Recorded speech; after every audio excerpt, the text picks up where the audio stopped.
The creation stories of the Blackfeet people come from this area, and it's just always been a sacred place for us. We called it the land of shining mountains, and that was because of the glaciers. Humans believe what they see. You see the transformation of a landscape, you have instantaneous understanding of what is going on. So the way that we could communicate the changes was by using repeat photography of glaciers.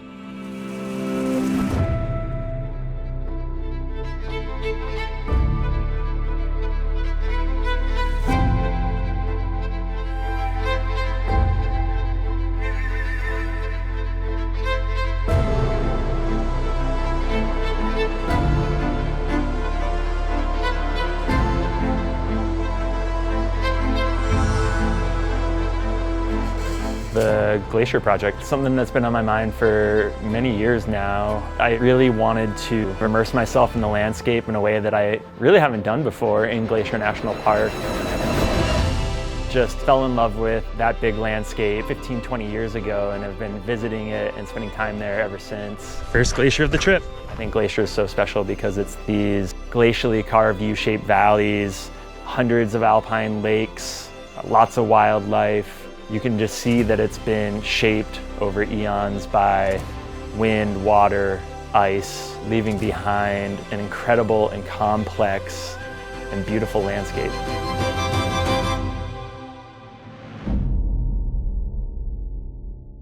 Do you want me to, oh, you know how to do that? No. No, you don't. So there were 3 of us on the team, myself, Jenn Lichter, who is a fellow North Face athlete. What's up, folks?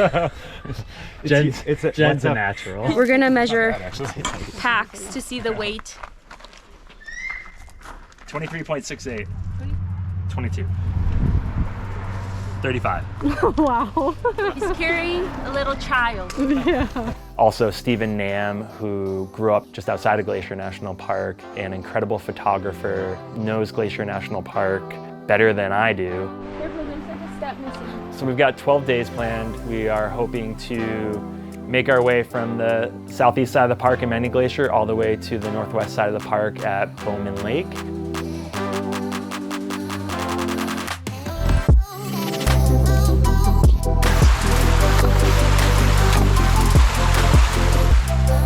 When Mike approached me about joining him, there was no question. I was so in. As someone who's guided there, well, I tell my clients about the glaciers. That's one of the reasons why they come to Glacier National Park. They know they're melting. We tell them they're melting.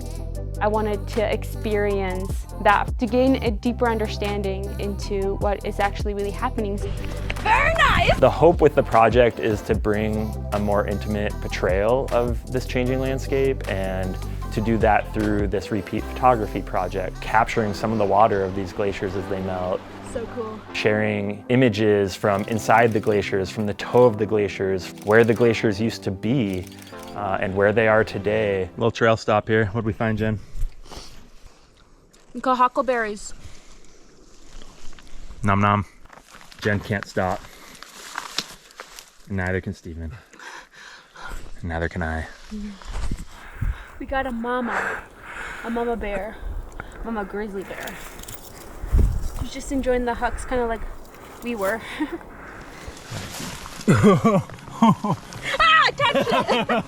I touched it, boop! These mountains must have been white all year round, and since then, you know, the rocks are exposed more and more. The repeat photography is like one of the best tools we have to show that the glaciers are receding, and it seems like the examples we have here in Glacier are some of the best in the world. The glaciers are just a physical manifestation of the climate laying on the landscape, and you can photograph them, you can measure them precisely, and so this was really the way that we thought we could communicate the changes that we were seeing in this mountain ecosystem, was by using repeat photography of glaciers.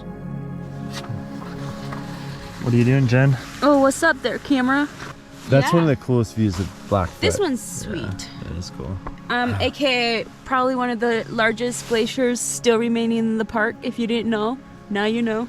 This one was taken in 1914. Harrison Glacier, 1909. So this is Jackson. So crazy, the stark difference. Yeah. So much has melted away.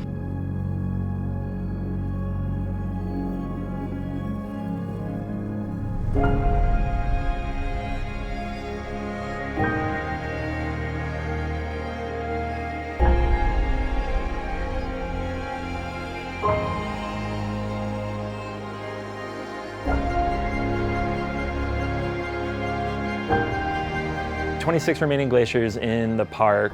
By their nature, they've receded way up valleys with no trails to access them. So we found ourselves day in and day out side hilling through 3rd and 4th class terrain that takes a very specific skill set of mountain travel, being able to have the endurance for these long days, the technical skills to move through this type of terrain. You know, there's a reason that people do not visit these glaciers. I mean, some of these glaciers probably don't even get a single visitor in a year.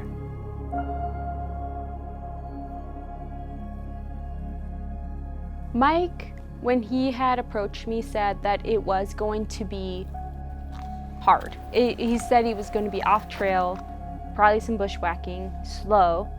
But I think my mind had created this scene of what I thought was going to be quote unquote off trail. Oh my God, I was so wrong. The terrain was a lot harder than I had envisioned it. I just kept telling myself, you know, this is gonna make you so much stronger. It's gonna make you more equipped for future adventures like this. I think this is close. Really close. So you can see right here, that little moraine over there to the right. There used to be snow all around it. And if you look all around there, there's absolutely nothing. And then obviously like all through here, there's nothing. So all of this.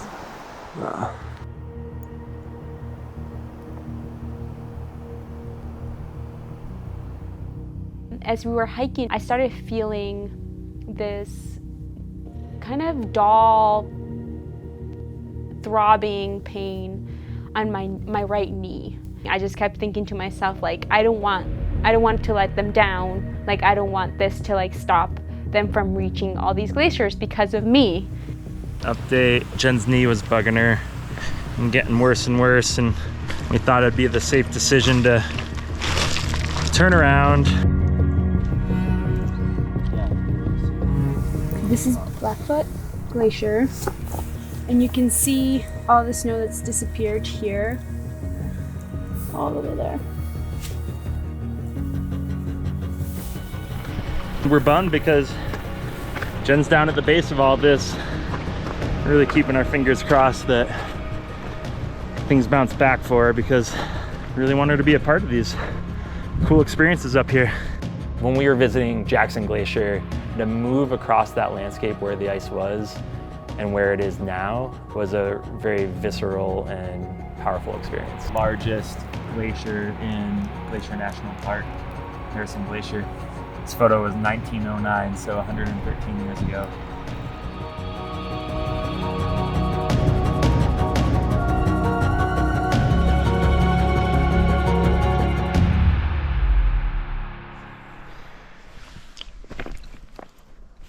So as is often the case as we're moving through the high country, when we're trying to find a good route through the mountains, we end up following some animals.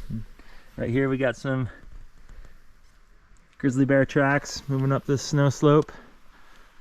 Usually that's a good sign showing that we're going the right way to get through some cliff fans.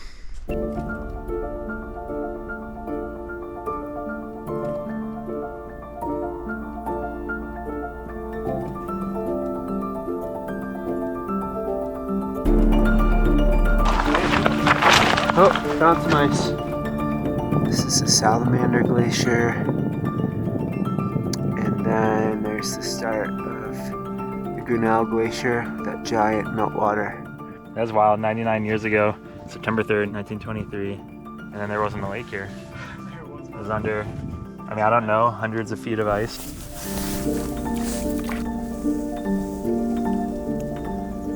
Salamander Glacier. Swift Current Glacier.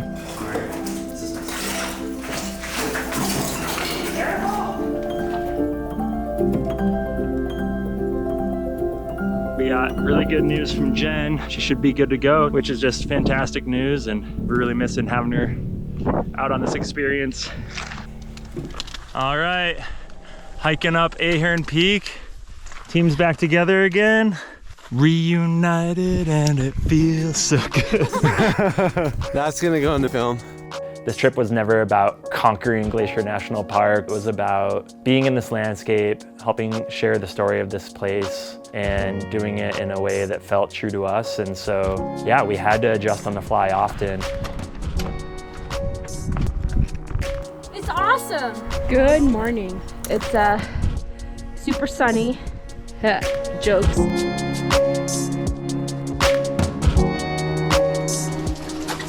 Jen, where are we?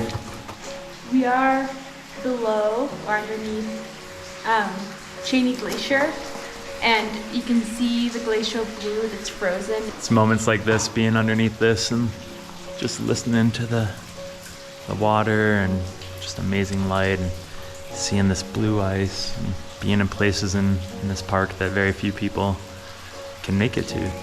It's pretty cool.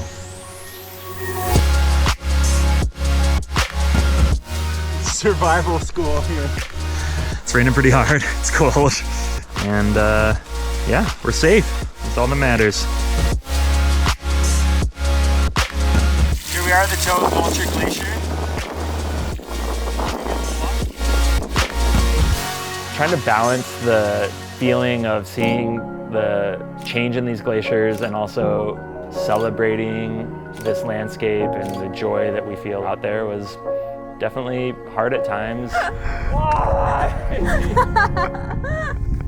Mike, he's throwing a little bit of a tantrum. We joked about how we weren't sure if this was a eulogy or a love song. I really think that it can be both. I think that things are changing and it's important that we bear witness to it and we tell these stories and at the same time celebrate this incredible place. It's so good. Wait, what's that? Hey there. Say hi, Jen. What is up? Say hi, Steven. Hi, Steven. It brings me so much joy to be in Glacier National Park, in the backcountry with friends. It's a really spiritual experience. Not too bad. What do you think, Jen? I got ripped a new one today. How do you feel about off-trail travel right now? I mean, right now it's really kicking my butt, but I feel like 2 weeks from now I'm gonna be like, that was so cool what we did. At the end of the day, there was lots of laughter. Oh, feel the burn. Having Jen along was really great for that reason because she knew how to keep things fun and peppy and light, and that's as important as anything. I truly believe we are our best selves when we're out there. Here we are. You smell, you sweat, you're tired, you're angry, you're happy, you're hungry. If you want people to know who you are, take them out to the backcountry for 10 to 12 days. Oh. And you'll see.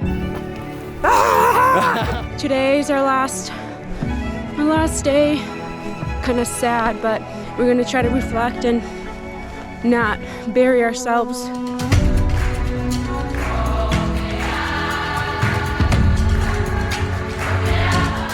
Yeah, talk about your heart just exploding. This is why we're living, man. This is beautiful. And you just feel so free. We're walking into the Boulder Glacier area.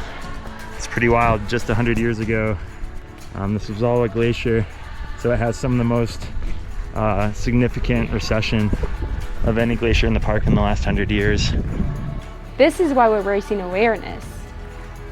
So that hopefully not all of these are gonna end up like this. This whole valley and basin here used to be covered in ice, and now we're just looking at just like the final remains of the Boulder glaciers. It was sad. It was nothing, man, nothing. You can hear about the loss of glaciers, but to be out here on the landscape and look from where the ice was 100 years ago to where the ice is now, it's sobering, to be honest. And yet at the same time, I'm just so thankful for places like this that have an abundance of wildlife and still water and huckleberries. Look at the sun. Woo-hoo!